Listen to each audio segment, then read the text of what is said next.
Now on to restrictive lung disease.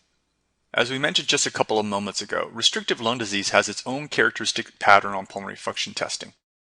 Because you have restricted expansion, lung volumes such as forced vital capacity and total lung capacity are decreased. But what happens to the FEV1/FVC ratio? Unlike what I showed you with obstructive lung disease, the ratio is usually preserved. So here the patients don't typically have any problems emptying their lungs, they just have less volume to exhale. Now it's useful to think of restrictive lung disease in two ways. First, think of the mechanics of breathing and the different components involved that aren't the lungs themselves.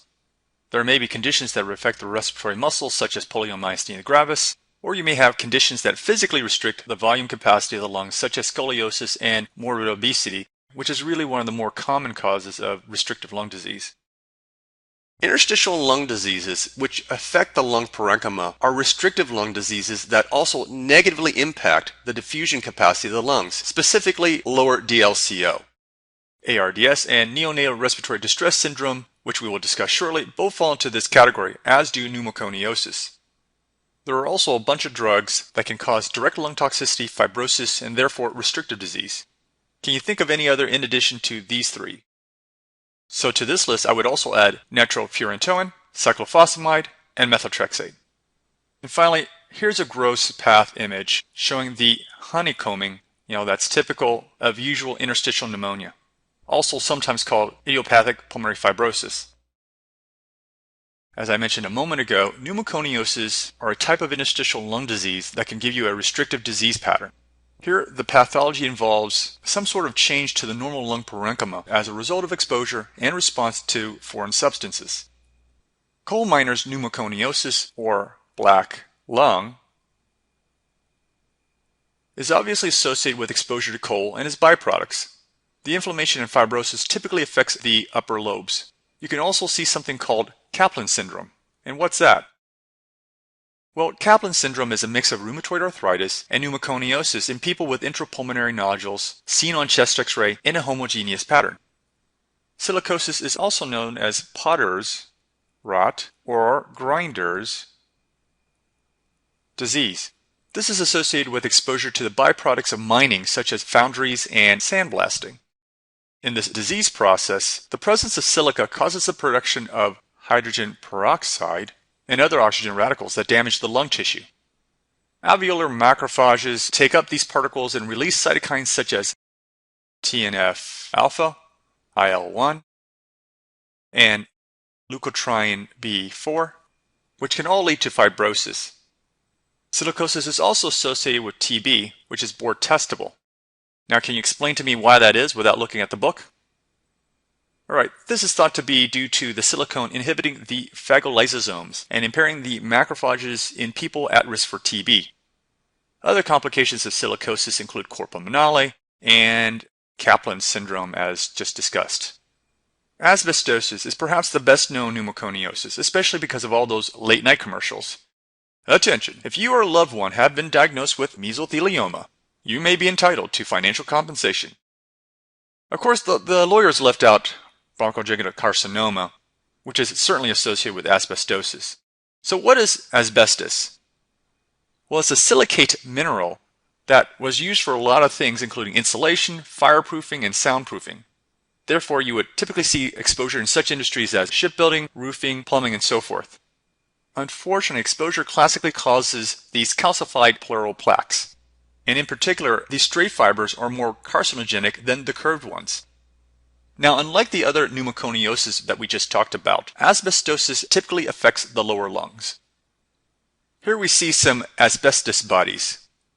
These are also known as ferruginous bodies as well.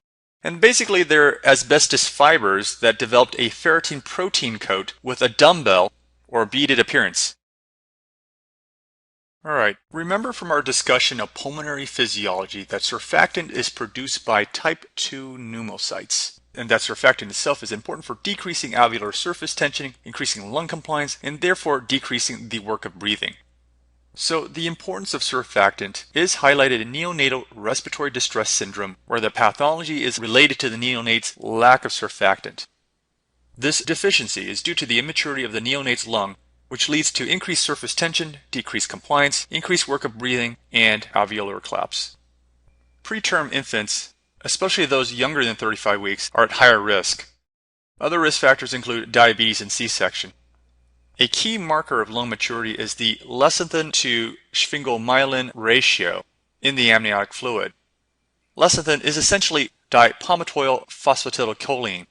Both lecithin and sphingomyelin are lipids and surfactant with other lipids and apoproteins. In neonatal respiratory distress syndrome, the Ellis ratio is generally less than 1.5, whereas a ratio of 2 or greater indicates a lower risk of neonatal respiratory distress syndrome.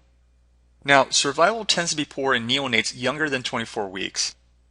Treatment strategies typically include administration of maternal steroids before birth to hasten lung maturity, intraalveolar administration of artificial surfactant after birth, and CPAP or continuous positive airway pressure, or even intubation with oxygen. In spite of these measures, neonates may remain in critical condition for months and are subjected to the consequence of not only immature lungs, but also the complication of too much oxygen in the perinatal period, which can result in retinopathy and bronchopulmonary dysplasia. Acute respiratory distress syndrome, or ARDS, has a number of causes related to illness or acute injury, as listed here. In addition to these causes, I would also add massive blood transfusion. ARDS typically starts off as a patchy process that involves inflammatory cells like neutrophils or some T cells. Cytokines contributing to lung damage include TNF, leukotrienes, and macrophage inhibitory factor, or MIF. In this histopath image on the right, you see inflammation, edema with proteinaceous fluid, and hyaline membranes, which is this glassy pink appearing material when you stain with H&E. So here's a bit of board trivia. In which condition were hyaline membranes first observed? Actually, it's neonatal respiratory distress syndrome, which we just discussed. In fact, NRDS is also known as hyaline membrane disease, and in fact, this particular image could pass for NRDS. Management of ARDS has gotten better, but it's still a deadly condition. Mortality rates used to be as high as 70%, but now have dropped into the 30s. Patients typically require mechanical ventilation over a long period of time with low tidal volumes. However, during the course of treatment, oxygen radicals from high FiO2 levels can cause diffuse alveolar damage. Okay, we just looked at NRDS and ARDS as examples of restrictive lung disease. Now, let's go back and compare obstructive and restrictive lung diseases to recap. Over here, you see an example of normal lung spirometry, where the ratio of FEV1 to FVC is approximately 80%. Obstructive lung conditions, as you see here, have lung volumes that are higher than normal because of the air trapping. Specifically, you see increases in total lung capacity, functional residual capacity, and residual volume. And again, the FEV1/FVC ratio is less than 80%. So how would you contrast this with restrictive lung disease? Obviously, you can see a big decrease in volumes, but even though there's a decrease in FVC, you also get a big decrease in FEV1 as well. And this results in an FEV1/FVC ratio that is greater than 80%. Sleep apnea is becoming a more common board topic, especially as the prevalence of obesity increases. An apneic event is defined as cessation of breathing for at least 10 seconds. When this occurs in obstructive sleep apnea, which is the most common type, the respiratory efforts continue against airway obstruction. Because you have alveolar hypoventilation and hypoxia, you can get secondary polycythemia from erythropoietin release and pulmonary artery vasoconstriction in an attempt to shunt the blood with resulting pulmonary hypertension. So does this phenomenon remind you of anything?